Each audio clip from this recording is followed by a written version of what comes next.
Your Comedy Minute. I'm Scotty T. I'm joined by the very talented and funny Brad Gosse from Canada.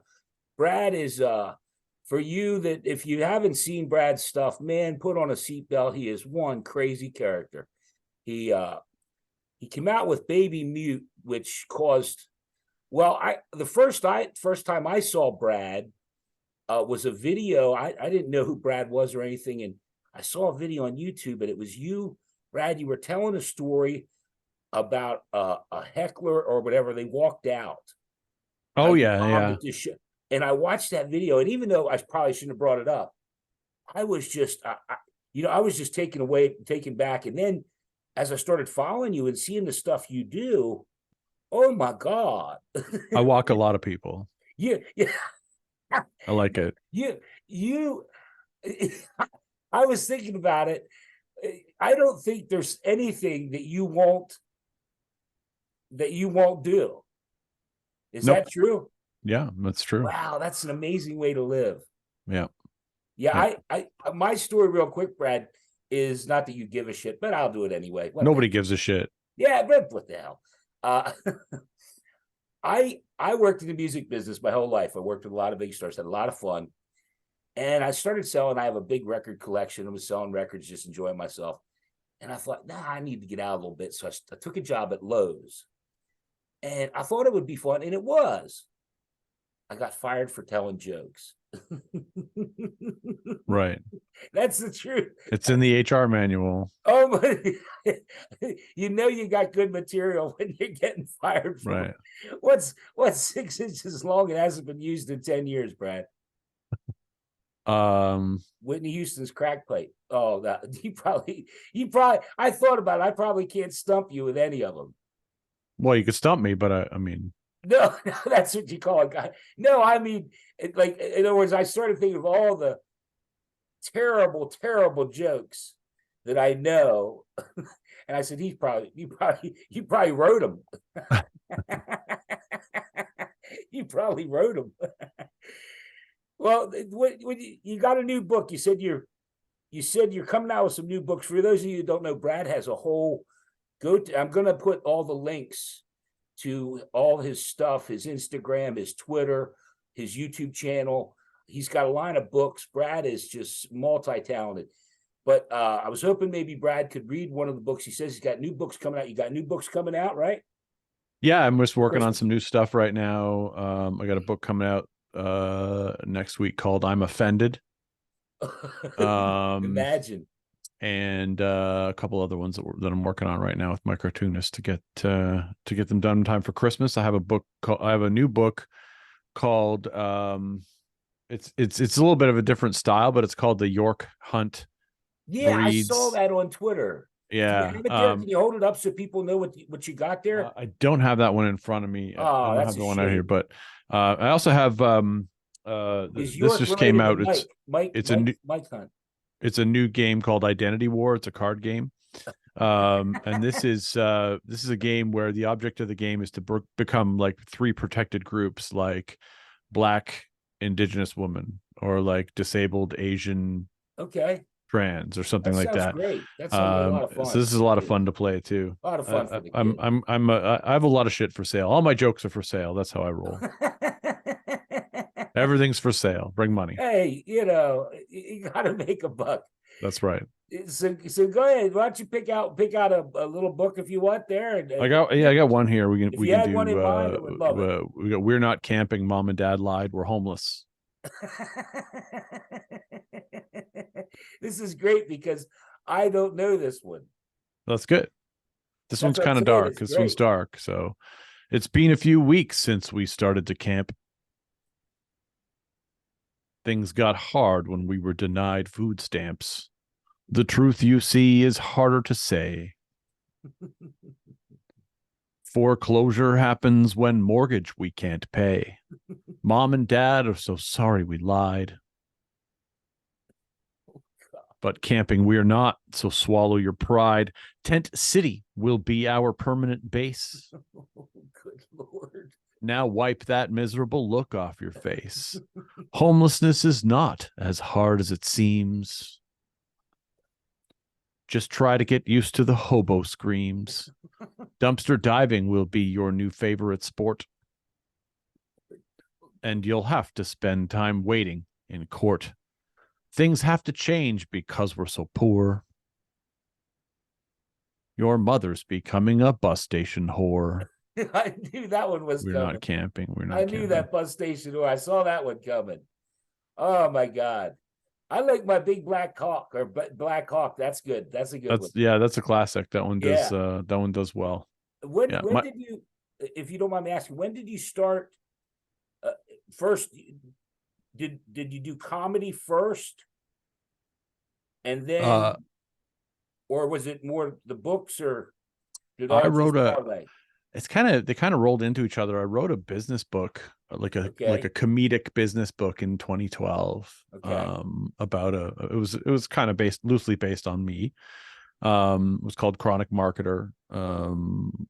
Confessions of a high paid what was it? Confessions of a I can't remember what it was called. I can't remember the title. It's been a while. Hey, by the way, today's National Beer Lovers Day. If you okay, well that makes that I don't know that if you, fits. it just dawned on me. It fits. Maybe that was, but yeah, I came out with this book. I came out with this book, and it was like, part funny, part serious.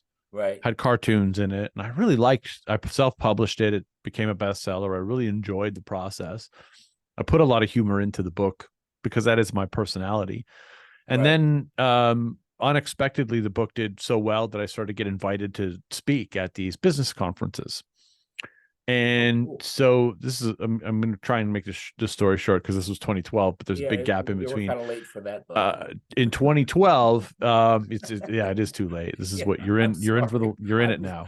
You're in it now. I'm just an asshole. It's all good. It's all good.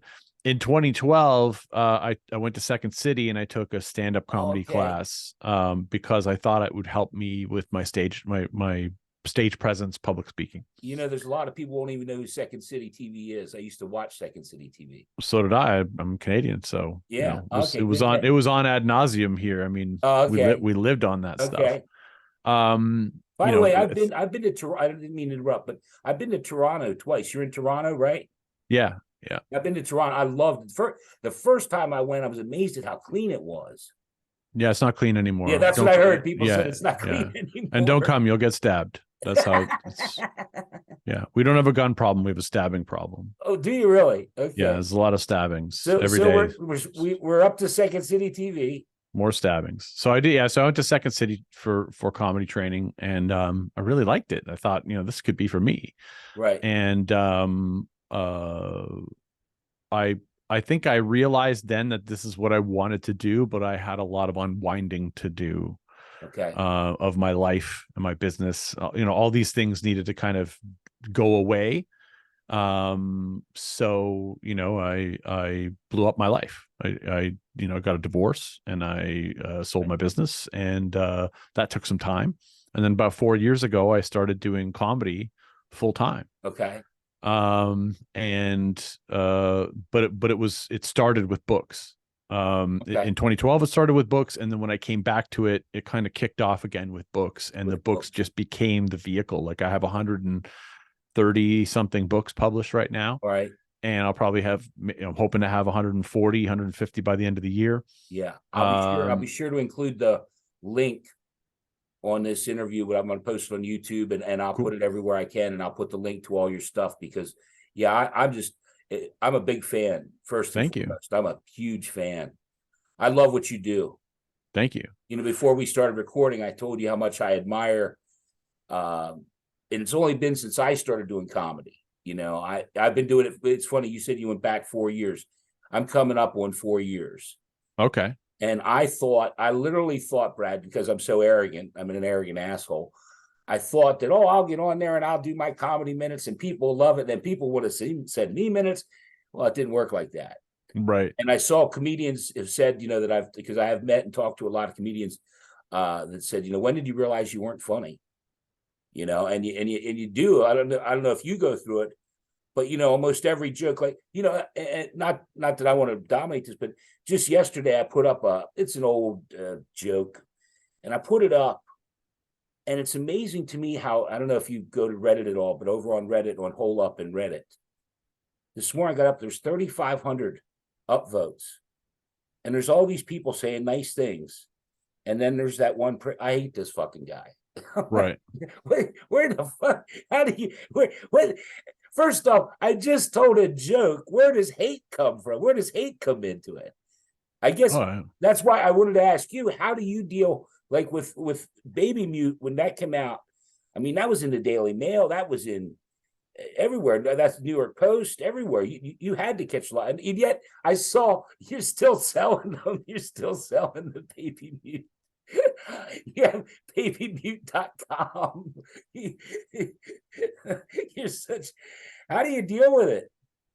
I think I recognized a long time ago that when you polarize people, you win. And so if you can create a group of people, like I feel like, there's no one comic, right? Like there's no comic that everybody loves. Some people hate Dave Chappelle, some people love him. Some people hate Bert Kreischer, some people love him. It just, I love most comics, but there are some comics I start watching their special and I shut it off. I just can't. It's not my humor, right? Yeah, me too. So you're only going to get a slice of people. Right. So, another comic asked me recently, like, who do you write for? Who's your audience? I'm like, I write for me. If I think it's funny, it's done. Right. And so I feel like I forget where I was going with this conversation, but what was the question? National Beer Day, by the way. Exactly. If you smoke some weed to do that, that'll help. I do that too. Yeah, me too. But yeah, I can't remember. What was the question? Oh, I don't know. What makes you think I know for shit's sake? Well, I don't know. It's your show. It's your show. 2012 and the book and Second City TV.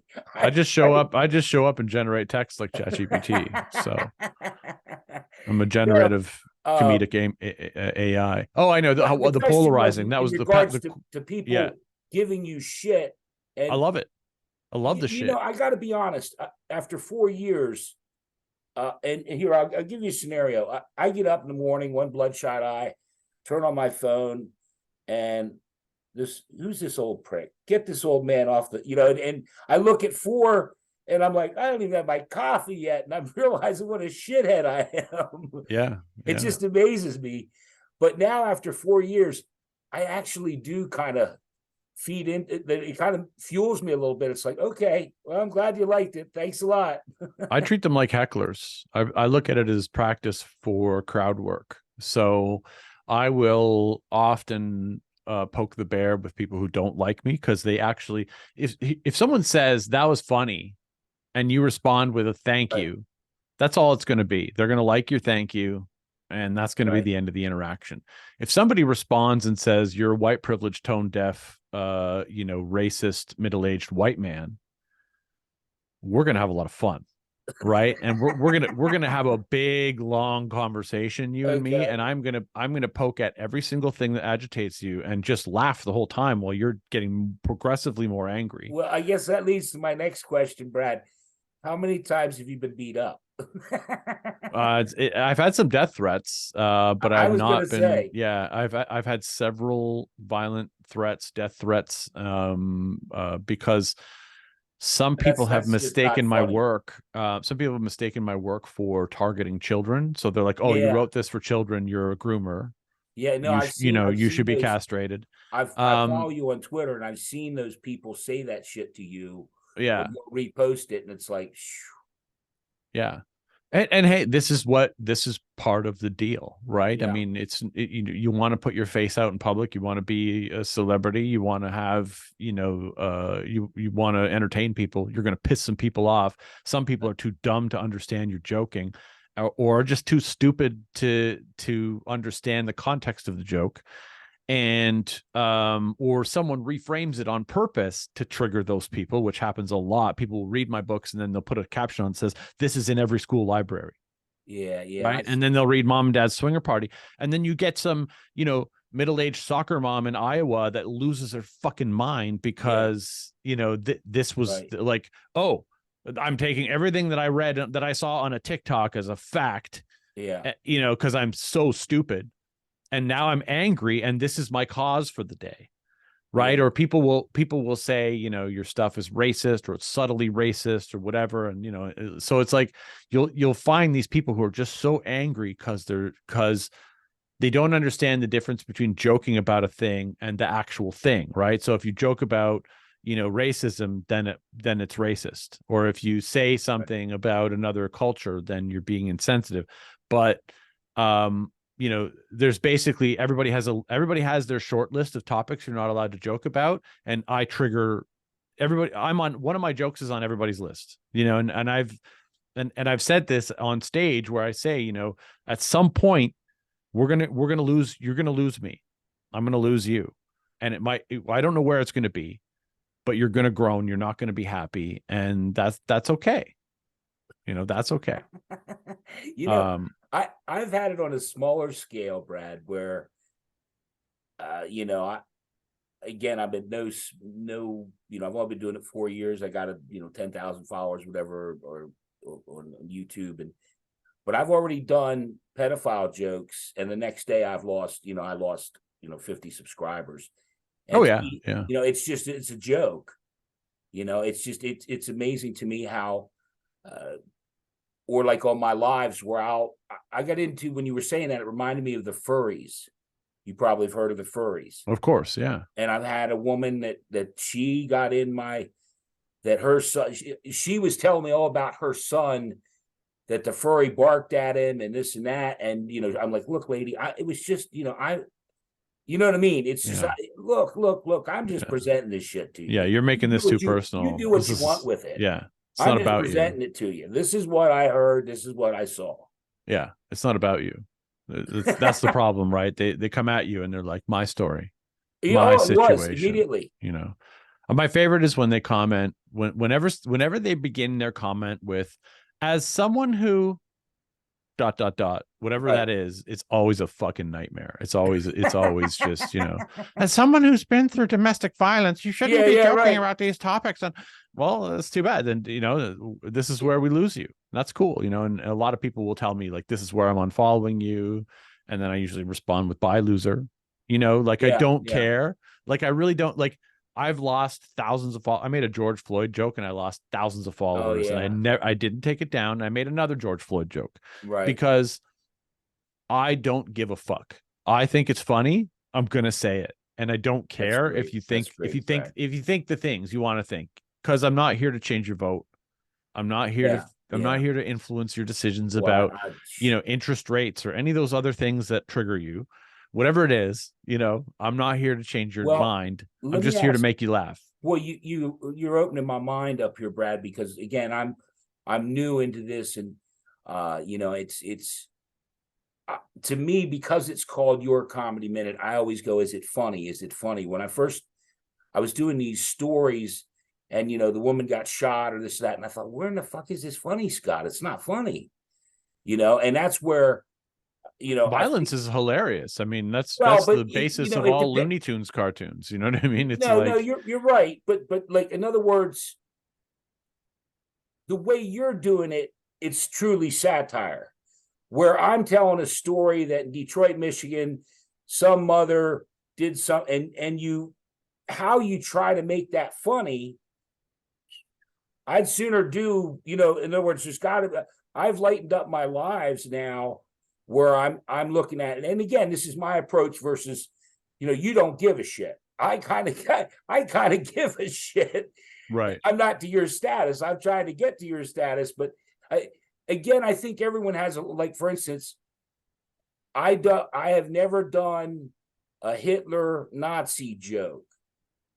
I don't Oh, really like rape jokes, just okay. because, it's just my personal thing. I love a good rape joke. Yeah, no, I've done them. I don't get Yeah. me. Hey, Yeah. I run a slippery slope, man. I mean, the Cosby jokes are considered rape jokes, right? A lot of people are Yeah, like, "Oh, right. Yeah, you're yeah, you're exactly minimalizing, right. you know, you're objectifying rape and making it more acceptable because you're joking about it." And it's like, where's the rapist that's like watching a comedy special Yeah. on, you know, Well, and being like, "Oh, he made a joke about rape. I should go out and rape somebody." the Cosby thing. I used to work in Philadelphia, and that was common knowledge long Right. before that comedian came out, because Temple's right there. And every time someone mentioned Bill Cosby, the rapist came out right away. And Wow. this was long before the comedian. Right. It was like it was just swept under the rug because it's Bill Cosby. Sure. But He's even that, America's dad. He's out there raping. yeah, no, and that's would be the stuff where, again, for you it just runs off of you. For me, I did a George Floyd kind of thing, and man, I got pummeled, and I thought, man, I better lay off that. And then I did a Cosby thing, and I got pummeled again about, well, you think rape's funny? This, no, I don't. I'm laughing at the situation, and I Right. think that's hard. I think when someone says to you, you think rape's funny, you need to say it's hilarious. You don't like you don't. It's not your Oh, Brad. job to. It's not Oh, your. Brad. But Oh, Brad. you're a comic, right? It's not your job. It's not your job to be serious. There's gonna be a special spot in hell for you, buddy. There's gonna I be. I expect it. I expect it. Save me a spot. You put in a good word for me. I'll do my best. I'll do my best. I'm hoping for a high status like a Scientology. Scientology. Oh my God. I'll pay money. I'll give tithing to the devil if it gives me status. You know what I'm Oh saying? God. Well, before we started recording, I said I was telling Brad that I met Rodney Dangerfield, and I said I would do my Rodney Dangerfield story for you, Brad. You said that you actually saw him perform live. Yeah, I saw him at MGM in Las Vegas in like 2004, I think, What? 2003. Let me ask you this: was he real drunk, and was he crinkled? Was he good, or was he bad? He was good. Was he good? He was really good. And I mean, it's one of those shows where, and it's kind of what I always wanted to shoot for, where the jokes, but Yeah, you're but to still laughing. see You're him do still him. having a great time. You don't care that you know the punchline of every joke. It's still fucking hilarious. And he was Yeah. just I'm so fortunate that I got to see him. Well, yeah, it's like, because I'm older, when I tell people I saw Pink Floyd, or I have my picture with Ringo Starr, people go, holy shit, that's a Beatle. Yeah, Right. but I'll never forget, I was working for RCA. This is my Rodney Dangerfield story. And we were staying at the Beverly, like when I was in Toronto. I was in Toronto for 7 days. We had a BMG convention, RCA. Well, we had this convention in Beverly Hills. We're at the Beverly Hilton. And there was a lot of it for me, as a kid from York, Pennsylvania. I was enamored. Oh shit, there's Jay Leno, there's Richard Gere, and there was Rodney Dangerfield, and he had a bathrobe on, and he had two blondes around him, young, like 19-year-old, young girls. Yeah. Hey, how you doing? How you doing? So a couple of us went up, and I said, Rodney, can I get a picture? No pictures, fellas, no pictures. All right, cool out. He said, I'll tell you a joke instead. I said, all right, go ahead. So the other night, I'm walking down the road. Guy's walking his dog. Dog starts licking himself. I said, man, oh man, if I could do that, he said, well, pet him. Maybe I'll let you. He then said, hey, you fellas got any weed? I did have weed, but I wasn't giving it to Rodney Dangerfield. I'd have been like, we want to rethink that picture, Rodney? Yeah, no, that's exactly what I was thinking. That's exactly what I was thinking. That's what I would have said. I would have rethought the picture if you had weed. I would have been like, oh, I'm gonna take a picture with this guy if he's gonna get me high for sure. Yeah, it was funny though, but weed's legal now, so it's so much easier for a comic. Like I love traveling, and when weed's legal, it's just like I'm going to the dispensary. I'm gonna buy some pre-rolls, and it's just like it used to be, because I was known for this pothead entrepreneur, right book. I would go to foreign countries, and they just, people would show up with drugs. They'd be like, I brought you some weed, I'm like, oh my God. So it was like, it was before it was legal. It was kind of a fun thing to do. But now it's like, like I was just in LA, and it's just like getting an Uber to Hollywood and show up at a dispensary, and you get some of the best stuff available. Yeah. When you were saying that, I was thinking that the finale of the story was, we were up in my room, and a Rodney Dangerfield commercial came on, and he had the same two girls in the bathrobe. I was like, holy shit. Yeah, I guess he had a room at the top floor or something. He was hooked up. Nice. But yeah, I got to tell you, I'm so, because I wanted to, kind of prepare and know what you do besides what I already knew. And I watched some of the videos where the kids, are you the guy that reads the books? Yes, I am. Yeah. Oh my God, Brad, because your interaction with those kids, they love you. It's just fantastic. Yeah, that's my audience, right? A good chunk of my audience is, Yeah, teenage, from say 14 to 24, and then I have kind of that's what a I'm Gen finding X too. following. That's Yeah. what I'm finding too. Yeah. And I feel bad sometimes because when I go on, when I do dildo butt monkey whatever, I do a story about dildo butt monkey whatever. I'm thinking, well, should I really be doing this? A 14-year-old kid, but they probably already know it. They've seen worse. They're Yeah, they're they're watching shows that would blow your fucking mind. yeah. So, No, you're right. they You're have right. access to everything. Yeah, And, yeah, they've at that age, they've seen more than you've seen. They've yeah. already Oh, seen I more don't than doubt you've that. seen, I you don't know. doubt that. Well, Brad, I appreciate it. I don't want to keep you any longer. Do you have anything for me, or you want to give me a couple jokes? Or again, I told you it's your comedy minute, but I just messed this whole thing up. Well, I don't have any jokes. Jokes are hard, as when someone asks you to tell jokes, that's when you don't tell the jokes, right? Oh, So, really? yeah, that's kind of a rule. Like, I, you you know, tell I, someone you're a comic and they're like, "Oh, tell me a joke." No, yeah. you know. It's no different than, hey, I'm No, a but doctor, look, you made me laugh there just by yeah. saying that. Take a look at my herpes. I'm a doctor. You know what I mean? It's like, Yeah, it's not, never ask someone to do their job, like prove yourself. It's just like, yeah. No, that's true. so whenever you ask a comic to tell a joke, you're going to get a Well, no. I got to tell you, I told you up front, I was really nervous about doing this, but I've enjoyed it says here we're running out of time. So I appreciate you doing it. Let me get this off the screen here. I don't know if you can see that or not, but I thank you so much from the Thank bottom of you. my heart. Yeah. Thanks for I having me, Scott. enjoyed it. I wish you all the best, and I'll keep in touch. You as well. God bless you, man. Have a great Have a good day. one. I like I said, you just really opened my eyes and I thank you and keep doing what you're doing Thank you. I because appreciate that. I think, and I'll end with this. I think the world now is so screwed up that comedy is, that's all I want to do. When people get in my ass, I go, look, I'm just trying to make people laugh. Right. What's your contribution to the world? What are you doing? Yeah. So stay well. I'll All see right. you real soon. Okay. Thanks, Scott. Bye-bye.